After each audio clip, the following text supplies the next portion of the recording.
Hey, before we get to the podcast, we want to share with you an exciting new way you can help support the podcast. Yes, we have finally opened a Patreon account.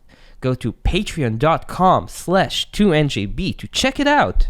We have 4 different tiers, and they each allow you to support the podcast at a different level, and you get really cool rewards. So go to patreon.com/2njb and help us continue putting out great content for you. Thank you, guys.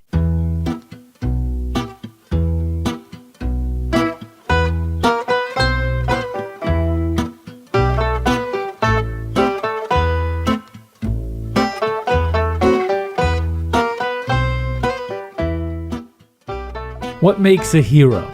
Today, when we think hero, we might think of a Marvel or a DC superhero, the kind that wears a cape or a mask and saves the day. But here in Israel, real-life heroes are made every day.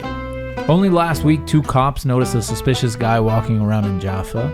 They arrested him and discovered he was a Palestinian terrorist armed with bombs and a machine gun, ready to kill civilians.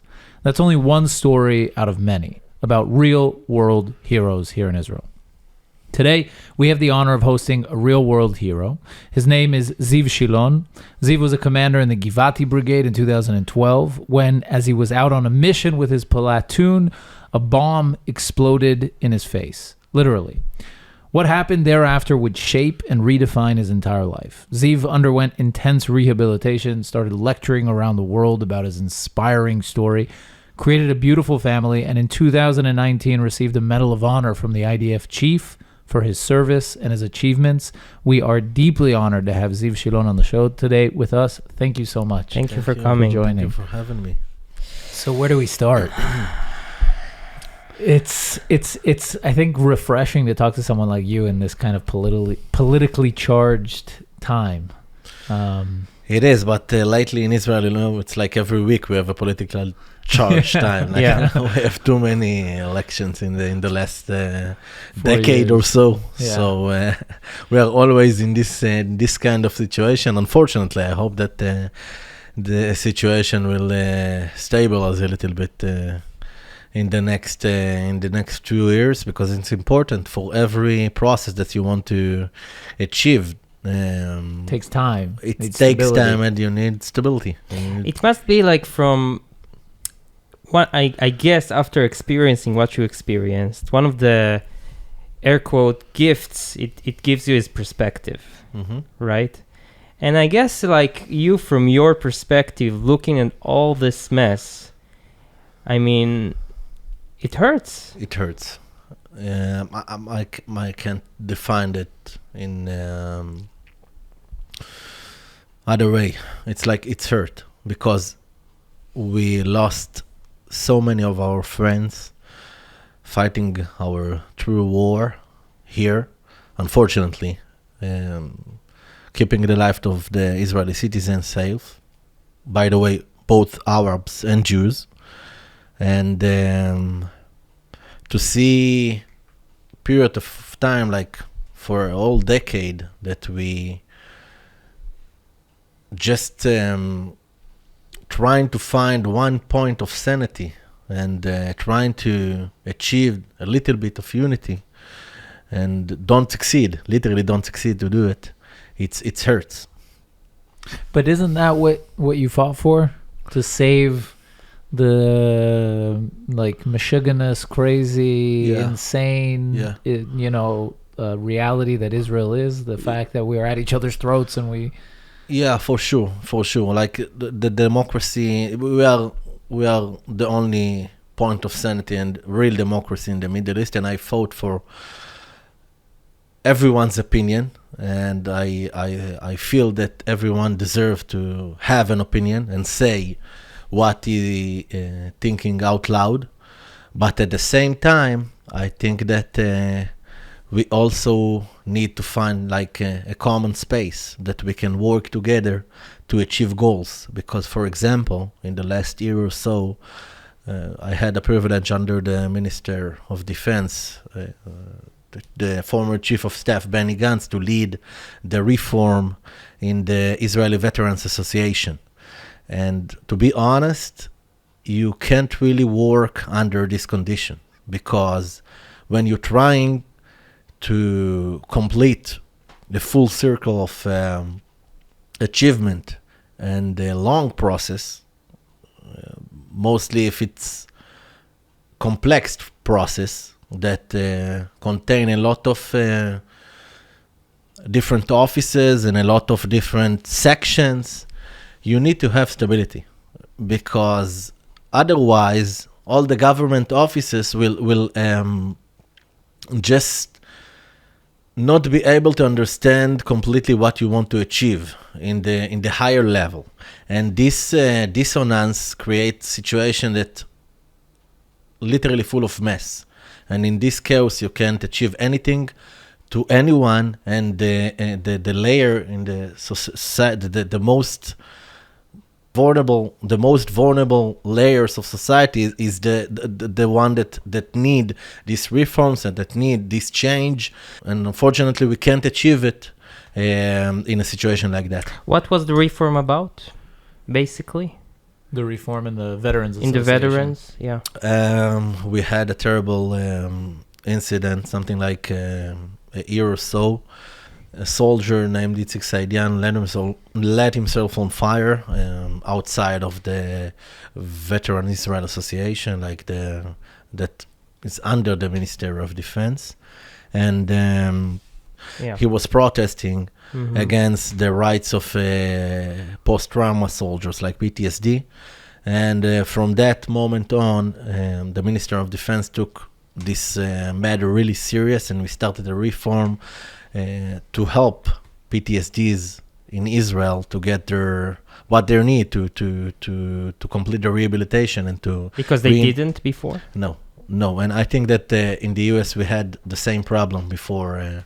Somebody really understand what it means to walk like a complete person without anything that you can observe visually.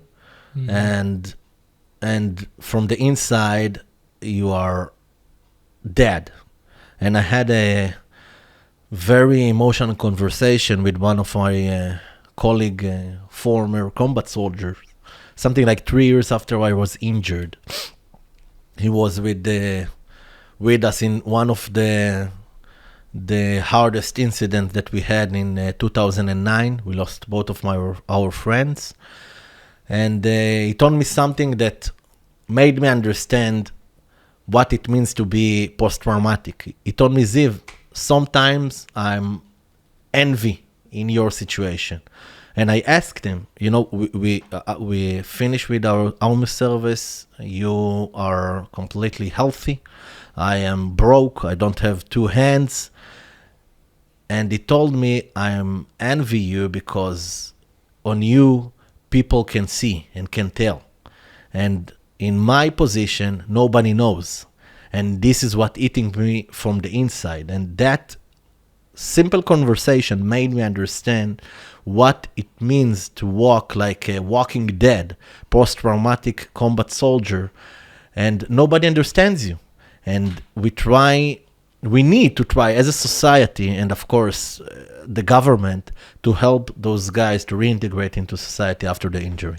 So I want to talk more about post-traumatic stress and everything there is to do, but maybe we'll take a step back and you could tell us your story and how you ended up here. Okay, so I was a company commander in the Givati brigade. It's one of our infantry forces. I served for something like 6 years. In the 23rd of October 2012, I was at the last day of my duty as a company commander. And basically it was the last operation. I needed to have 2 weeks vacation and get in promotion to a senior position in the same brigade after this specific mission. And in the end of that mission, like in the last hour, I went to the security fence in order to open it and allow the last Israeli tank forces that worked with us to return to Israeli territory after we finished with the operation. And because of the heavy fog and the fact that there were enemy snipers who were likely waiting for us, I was concerned for my soldiers' safety and lives. Therefore, I decided, as a commander, especially in the IDF, to lead that mission by myself, especially this part, the most dangerous part. And I walk through that gate, and I told my soldiers, I will open the gate. I will allow the first tank to get inside Israeli territory. It will create some kind of cover from the sniper's fire, and then I will let you know, and you will join me, and I will let you know in the radio, and you will join me, and we will complete the mission together, covering the other part of the armed forces. And I walked to open that gate, and in after 5 steps, I heard boom, an enormous explosion after open that gate, and the explosion pulled me deeper into Gaza. I remember myself screaming a long that I still have the sound of it in my head. And I opened my eyes, and in a second the pain filled my body. I immediately noticed that my left hand was missing. There was blood everywhere. And I remember myself trying to reach and apply pressure on the wound, but nothing moved. And then I looked on my right hand, and I realized that my right hand was also almost disconnected, like lying on the flaming hot soil, hanging on small pieces of skin and flesh. And from that moment on, I understood that the worst thing that would happen to me as a soldier, and of course to Israel as a state, the situation, is to be kidnapped by Hamas terrorists. I knew it would be the worst thing. That's what went through your head at that moment. The first thing, because I knew that if someone will surprise me from one of the tunnels in the area, and this was a period of time that we had a lot of tunnels, I don't have any chance to take my rifle and defend myself, because literally my hands wasn't attached to my body. So in the first few seconds, like you probably understand, I tried to conquer my shock, not letting it take over me. But afterwards, the first thought was about to be kidnapped. To cut a long story short, I took whatever that was left from my right hand, grabbed it with whatever that was left from my left hand to my chest, stood up using mostly my knees, and just start running with all my gear back to my soldiers, back to my crew. I was sure that after something like 5 steps, I will collapse. Eventually, I ran about 250 yards from the Gaza border back to the Israeli territory. Of course, my soldiers saw me and gave me first aid after I arrived to a much safer place. And it was all under fire, and it was... because once the explosion went off, I'm assuming the snipers knew the position. And there was a lot of missile shot in the area, and a lot of bombs, and a lot of activity in the same area, and fog. It was a foggy night after 3 foggy nights, and eventually I was evacuated by a helicopter to Soroka Hospital. It's in the south, in Beersheba, the nearest hospital to Gaza Strip, in a critical condition. I went through 8 surgeries, hanging between life and death. In the first 2 weeks, I got 56 blood units. It's equivalent to something like, I think, 3.2 gallons of blood.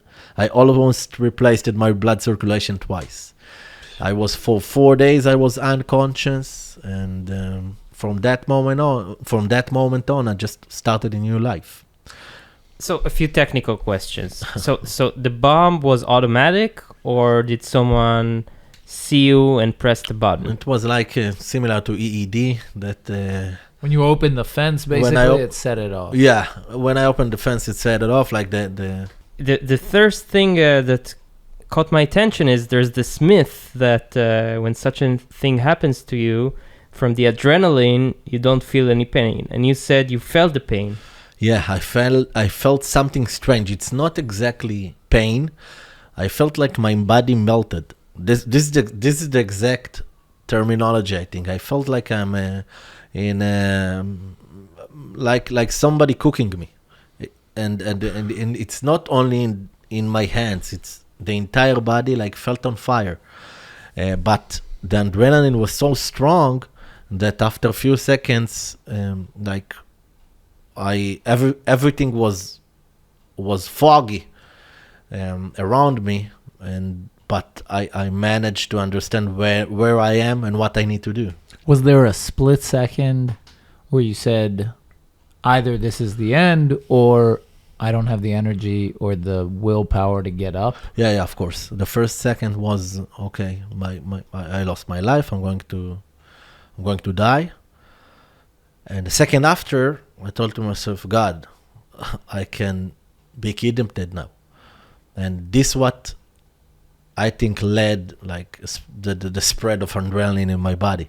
Like in that second, I understood that it's something bigger than me, and I had to do everything in my power to complete this mission, including not being kidnapped, because the Gilad Shalit incident is stuck deep to our hands as a combat soldier, especially as infantry soldiers. Since this is right around the time he was released, right? Before or after? It was after. A year after. It was a year after. But and how come the enemy could implant the bomb? Oh, Like It was foggy. Exactly. It was anywhere. Like we found something like 10 different bombs, 2 different tunnels in this specific activity. And we always say that if you have first night of fog in Gaza, you can be sure that nothing will happen. If you have 2 nights of fog in Gaza, try to understand that something might happen. If 3 nights in a row of fog, know that something for sure happened. Mm-hmm. And you have it's like the defense can feedback our troops when somebody touching it, and literally the whole fence was red points. It means that somebody touched it. So we basically try to search around. Do they do that areas on purpose? Do they when they touch Yeah, when they course. plant they touch all over so that you course. don't know where exactly they plant? Because it's important to say the signals are segment based, right? There's like a segment like 200, segment 201. Exactly. And you know when you get a signal that it's there, but they touch all over. Yeah, they're doing it on purpose. They know what we are doing already. Today it's completely changed. Like we changed all the strategy on the Gaza border and all the defense strategy, and everything there look different. I can't really expand about what happened there, but it completely changed. But back on my days, it was this strategy of the enemy was well known, that they did it on purpose, and To throw us off. yeah. Wow. It's a tough story. Yeah. But it's I mean, on one hand, it's inspiring because you're here with us today, and that's, I think, what makes us able to kind of take this in and digest it positively. But there's so many people who didn't make it out, who weren't as lucky as you. Something like 2 years before my incident, a soldier named Libran Banai, Zichrono Livracha, was killed something like 200 yards from there in a similar incident. And after we left Gaza, after the disengagement, it became land of war, unfortunately. Like when people asking me in a macro level about peace, I always saying that, you know what, if Gaza today was 50% war, 50% land of peace and something else, and developed at least a little bit, I was holding a different perspective about the peace process. But unfortunately, every cent that went to Gaza went to build this war machine instead of giving those poor citizens dream of life or hope. So how long did it take you to become a version of yourself that you'd be a little bit happy with?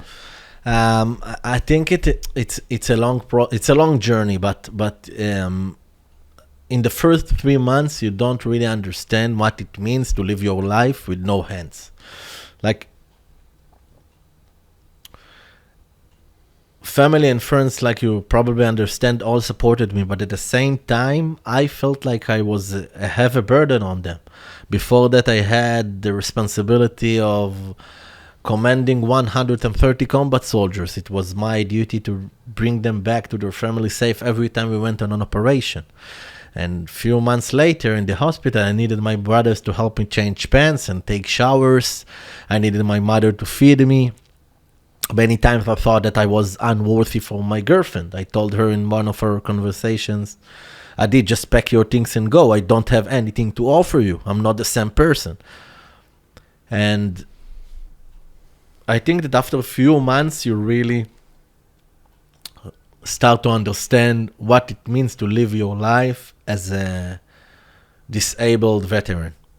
And in the second it happens that you really understand, in the other side of the equation, everyone continue with their lives. Like in the first period of time, everyone around you, your family, your friends, your unit, and after a few months, everyone returns to their lives. And then you are in a point that no one nears you in the same intensity that it was before. And at the same time, you really understand what you need to handle. And this was the hardest moment in my life. And in addition to that, unfortunately, my mother was also fighting in parallel to my condition. She was fighting a war against cancer, and we were in the same hospital. Wow. Together. My father was going up and down in the elevator for something like 5 times a day, until one time he wasn't able to do it anymore, and he collapsed, and he was in another. If you get a collapse, the hospital is the best place to collapse. Yeah, unfortunately, he collapsed, and he was in the same hospital with us, and it was a very difficult situation, not only for me as a soldier, but also for my family. And I'm telling you all of that because I think that my mother was the first time I thought about anyone else except than myself, and to let somebody else enter into this equation that I used to call it choosing life. It's changing the way you think. And for me, the first steps was for her to let her know that I can return to be the person that I used to be, to prove her that a strong spirit can take any kind of challenge. And unfortunately, my mother passed away after 8 years of courageous battle with cancer. But even though she wasn't there physically, I decided to do whatever it takes to fulfill her last wish. And I think that what led me to open my life to the Israeli society. Definitely the first step was to rely on my mother's situation and to give her hope. And the second step was to achieve something not only for myself, but also for my soldier and the people of Israel, to show them that I will not let my disabilities define me, and that after all what the enemies try to do, I will still win. And this was the next step, like to prove that even with my disabilities, I could do what people with no disabilities don't even dream of doing, but not only for myself. I wanted to prove it to other wounded soldiers that are in a situation that I was in the beginning of my journey, and also to everyone that want to get some inspiration from my story. And then I tried to really break any barrier that defined me as a disabled person. So what's the main message you try to convey when you talk to people? What do you want them to come out from your lecture? First of all, that disability is something that 90% of it is here. And when you try to do your best to highlight the other capabilities that you have and the other good things that you can contribute to the world and focus on that side, the disabilities became the disabilities become something that will be for sure part of you, but your life will not be part of that. And this is the difference.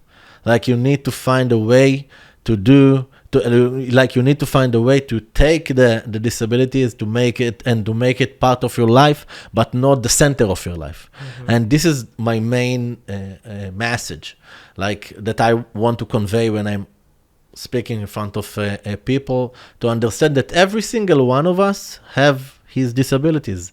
Some of us have something that you can see, some of us have something that you cannot see, but every single one of us have it. And the default is to let those bad things in your life to be the main part of your life. The challenge is to know how to take it, to put it in your backpack, and to make it part of your life and not the center of your life. And this is the message that I'm trying to convey. It sounds like a testament to being, an ode to being relentlessly resourceful, to finding, whatever. And I hate to make it political, but to me, that always defined kind of the conservative outlook. The right is to not focus on, because often it feels like we look at victims and we look at people who don't have, and we say these, people need to be supported. And it's true, there are very vulnerable parts of society that need to be supported. But for the most part, we need to try and promote a set of values that tell people to lift themselves up and to look at where they can find the value and the advantages that they have, except, as opposed to focusing on the disadvantages. Right. I think that I totally agree with this approach, and I think that it works both sides. Like, first of all, we as a society need to do everything that we can to help weaker layer of society to integrate into society, but at the same time, those layers or those people have the responsibility to do whatever it takes to try to achieve goals and try to move forward. And I think it's got to be tough, but I wonder if you've encountered that like, I'm sure there are people in PTSD that you can't help them unless they want to help themselves, right? And when do you reach that point? How do you reach that? Like, how do you get people to want to help themselves? It's an interesting question, because people don't really understand that to be PTSD, it's like to being amputated or something like that. It's the same thing, or from a different perspective, like you having cancer. It's the same thing. Some cancer can be cured and some cancer can't.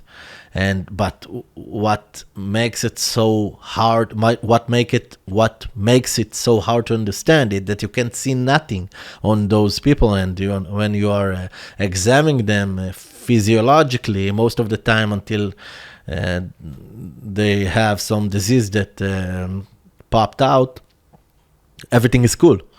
And this is the hardest thing to understand, that sometimes you can't cure PTSD, but you can help other people who have it to control it in 3 different ways. First of all, you need to handle it as fast as possible and as close as possible to the incident itself.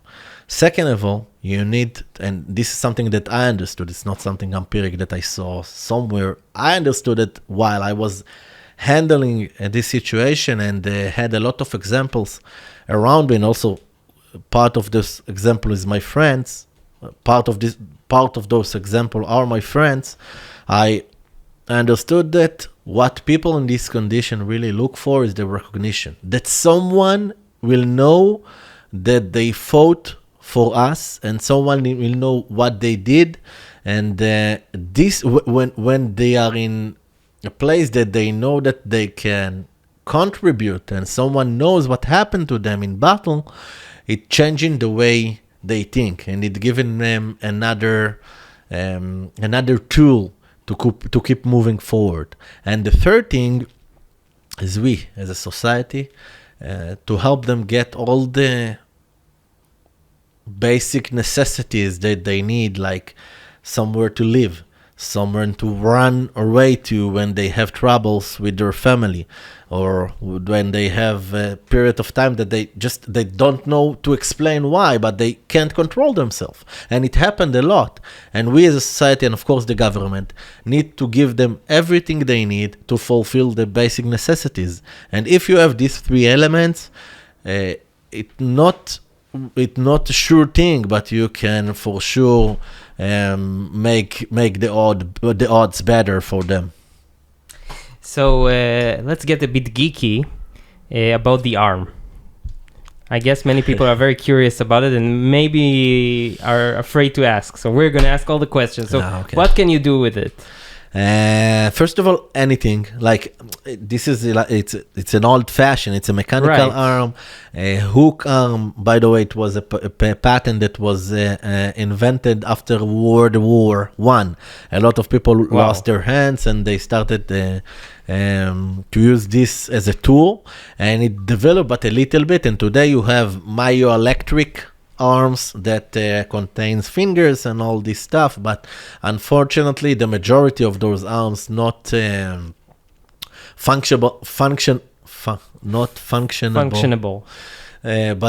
But unfortunately the majority of those arms not functionable enough.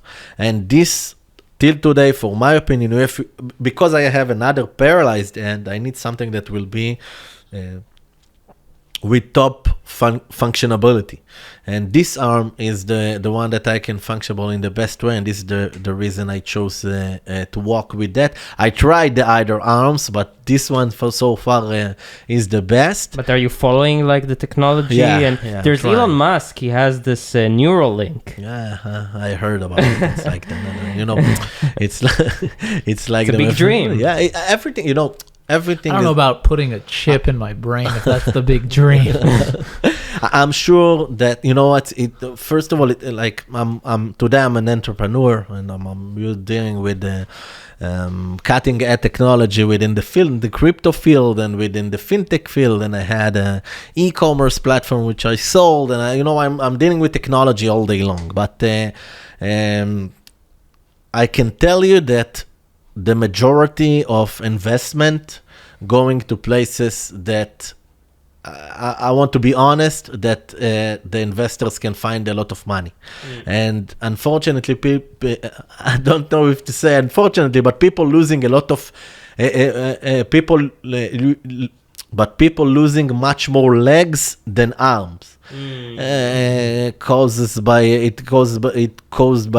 diabetics and things like that, ski accidents. Exactly. And it's like 1 to 5 difference. It's like 1 to 5 difference, and unfortunately most of the budgets in this section going to legs. And but now I know that DARPA in the US opened a section that invested $100 million in trying to find the right solution to arms. And I'm sure that when there will be more investment within this field, we will be able to find technology that will literally change like in Star Wars. We want Star Wars, basically. iRobot. This is the example, like something in New Electric that contain reattached to your nerves and to your brain. I thought you meant iRobot, like the vacuums. Like it's also a vacuum. No, the vacuum. The movie with Will Smith. Careful. Your wife's gonna get you to vacuum. It's an old movie, but this is the example of something that will make me stronger. And this when this happen, I will be for sure using an arm like that. But in some point of that journey, I decided to not letting those things to stop me doing what I needed and what I want. For example, I tried to swim in the beginning because I wanted to do an Ironman competition, and I started to swim with a special hand that helping me swimming. And unfortunately, the law of the Ironman competition that if you want to race like in a regular race, you can't have anything outside assistance or accessories to help you race. And in that point, I decided that I have to do it in a regular way. So I started to swim only with my legs. And after 4.5 years of training, I completed about 2.5 miles of swimming. And Wow. after finish this competition, I knew I can do it. And then I went to a full Ironman, and I did it, by the way, in Arizona, in the US. And after 3 months, I also got a letter from the Ironman Association that my achievement in 2018, I think, was at the top 10% in the world until the age of 30 with and without disabilities. And that point led me think that led me to the understanding that anything eventually is possible, and all the other things that you have, technology and assistive technology and stuff is just a part of your journey, but you can't focus it or rely on it to keep moving forward. And so since the incident in 2012, like we mentioned, you built a family.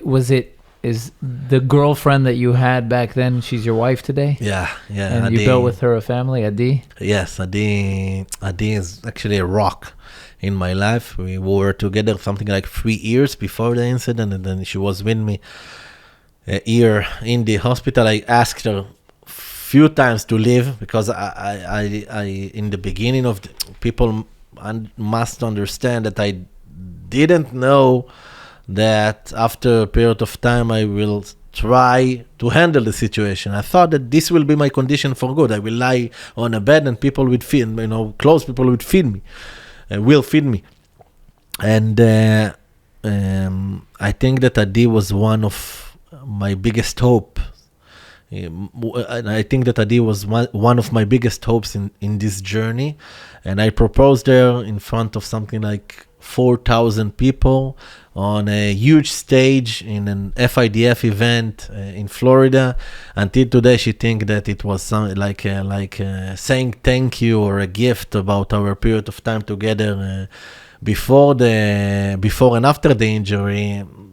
I want to share a secret. It was the only insurance policy that I have that she will not say no, and I'm lucky that she is with me today, and she was me in this hard time. And now when I trying to use this my personal example to think about other wounded soldiers situation, and trying to make people that responsible on helping those guys in the VA, in the Israeli VA, that everyone needs a D, and not everyone have a D.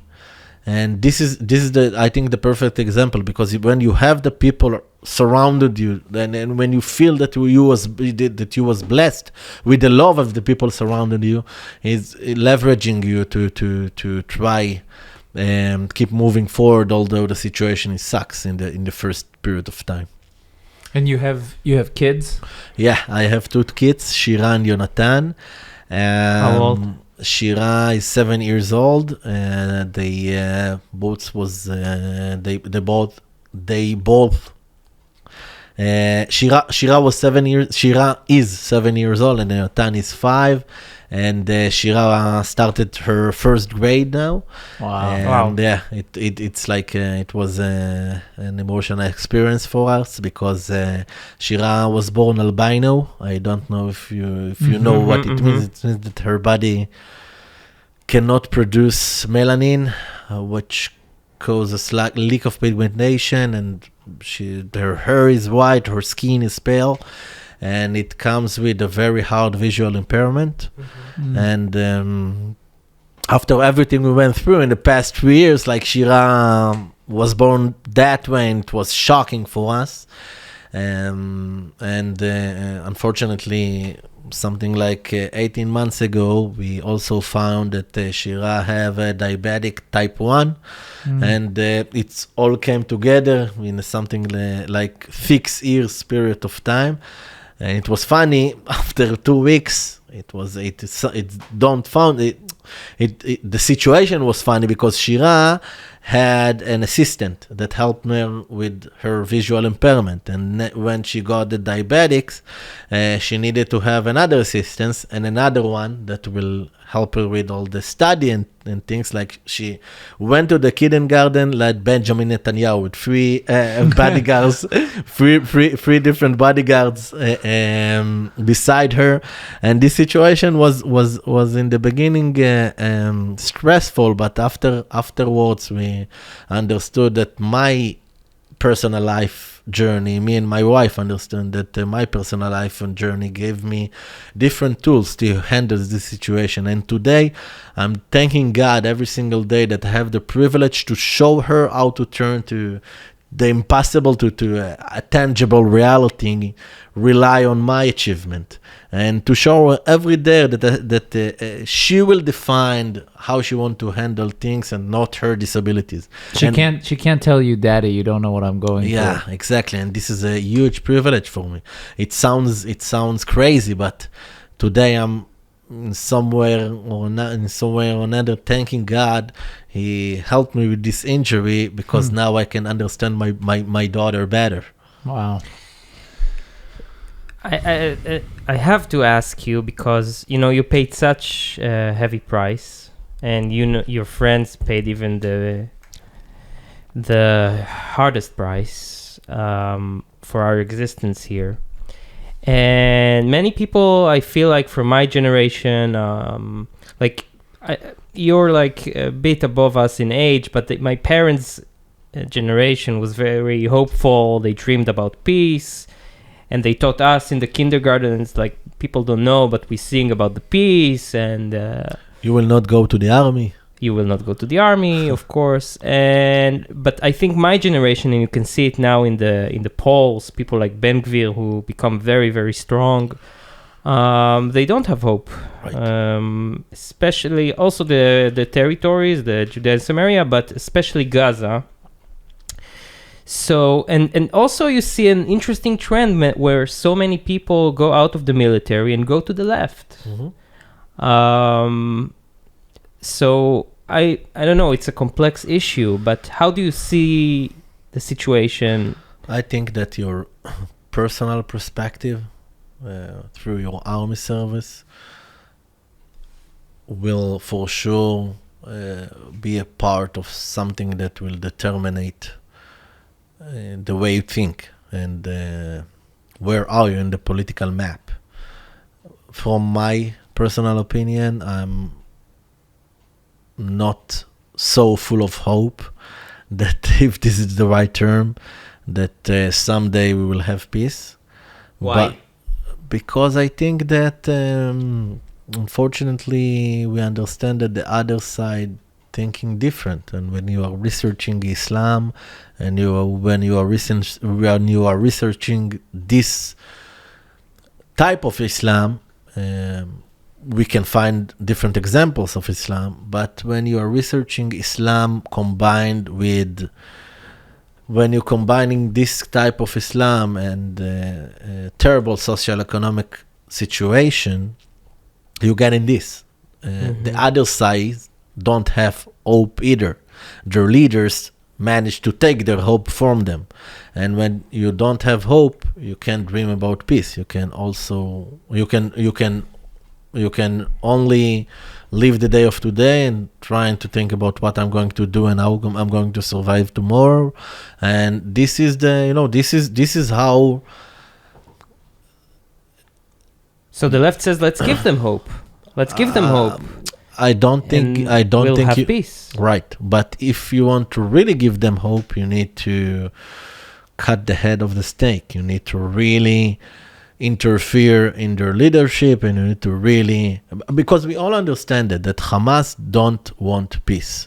For Hamas, the equation of having war equals having more money and having more support and having more power and having more control. And unfortunately, if you want to change it, you need to really interfere in what happened there, because you don't have really you don't have any they don't have any chance to start a new thing under the authority of Hamas.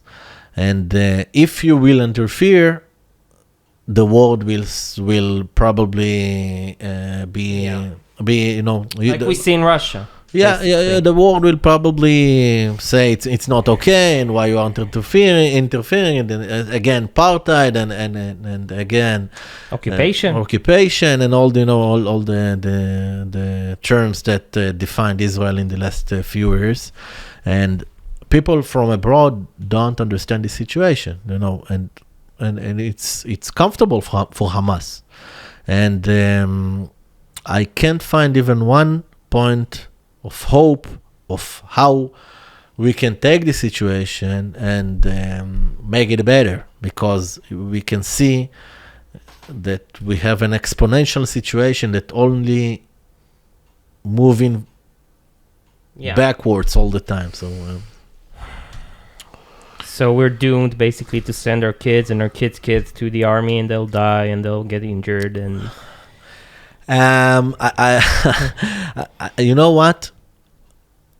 I accept the fact that we need to protect our country, and what we need to do is to have a strong economy, and what we need to do is to have a strong technology and a strong army.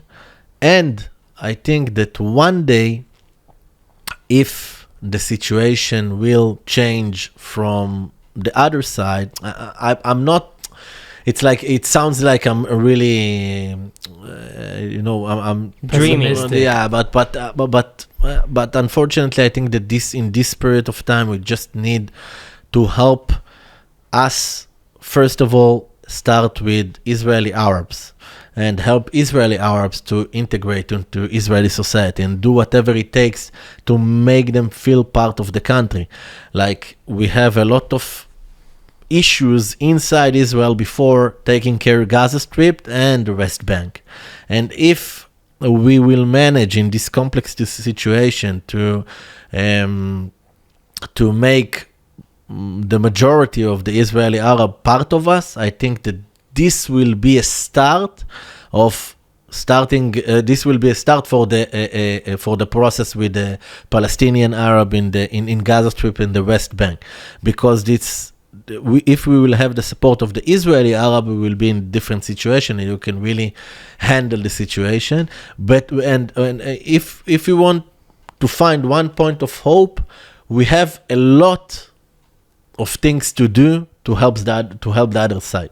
We are in an economic situation that we need a lot of working powers, and we can bring a lot of people from Gaza to work in Israel, and all the big conglomerates in Israel have lack of employees, and we can use those people to help us. But first of all, we need to make sure that no one will blow themselves up on the bus. Exactly. I'm not sure I'm as optimistic as you are. I mean, ultimately you look at the Arab population in Israel and you look at what happened last May, and it's not so encouraging. Mm-hmm. That we have partners here in Israel in the Arab. I'm not saying that all Arabs in Israel are destined to have a certain mindset, but the culture of the Arabs in Israel is not so far off. I mean, you look at the friendliest politicians on the Arab side of the map, and that you see how they speak in Arabic to their voters, like Mansour Abbas and Ram, and even them, who are the only ones in that were willing to sit on the most left-leaning coalition, speak in terms of occupation, and that. And shaheeds that need to be free. Yeah. Right. But I think that we have a chance, because everything I think that a lot of this process rely on resources and rely on economical situation. And today there is a lot of Israeli Arabs that really succeed in the business world. What creating a different layers of Israeli Arabs here, because they have a lot of money, they can influence in a different way, and if they have enough benefit from the Israeli side, maybe if they decide to take it to the right direction, they can influence the weaker layer of the Arab society. And I think that the majority of the Arab business people thinking in that period of time only about themselves, and they are afraid to express the real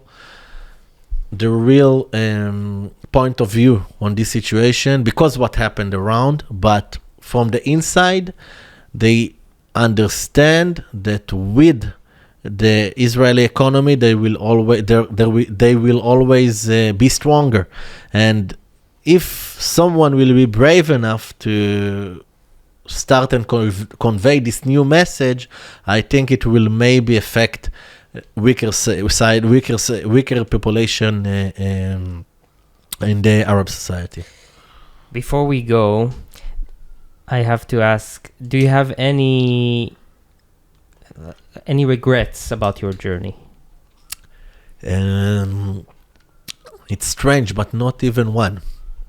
And if you would ask me 10 times, if you knew that this will be your situation in the end of your service, you will still do it in the same way, I will say 10 times yes. What I got from the army service, the leadership skills that I had, and achievements that I had regarding to leading bunch of young people in a very hard situation, in a flexible way, and above all, the friends that I lost, and the fact that I had the privilege to see a mother taking with a smile her baby girl to kindergarten, and I know that in some way or another she is smiling because I'm there. It gave me something that nothing else in the world could give me, lifetime-wise. And for me, this privilege to be something so important to someone else that I don't even know, it's something that you can achieve in any other situation in your life, only in the army. And for me, this is the meaning of life, to leave something after you. And there is a saying that hold me while I was in the rehabilitation center.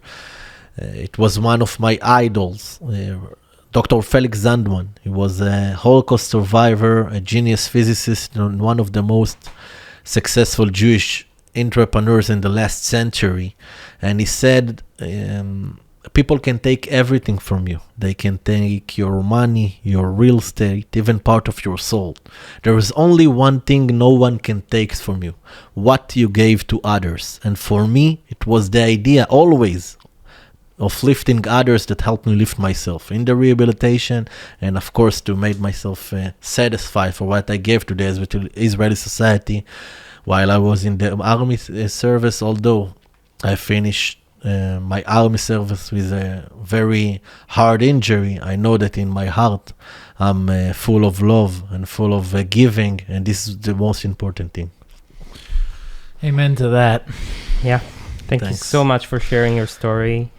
Very inspiring. Thank you. How can people, you do lectures abroad? Can people book lectures? Yeah, tours? like after the COVID period time, like I had less lecture abroad, but I think that after the situation will come back to normal, and I will continue to do lectures abroad. You have a website? Yeah, I have zivshilon.com. And ZIVSHILON. Exactly. And the people can read also a little bit more about my life story and my life journey. And for me, what really important in act like that, like what you're doing, you are giving a lot of angles to Israeli society, and you're giving people from abroad to understand our true story from a personal perspective. So I want to thank you very much for what you're doing, and wish you all the best. Continue doing Thank you. it. Thank Thank you. you for How coming. can people help veterans, with PTSD, or is there some kind of organization that you support? Yeah. There is a lot. Like Achim L'Chaim, it's a great organization that deals with the people that that deals with soldiers that was injured in the IDF. In IDF, but in war, specifically in war.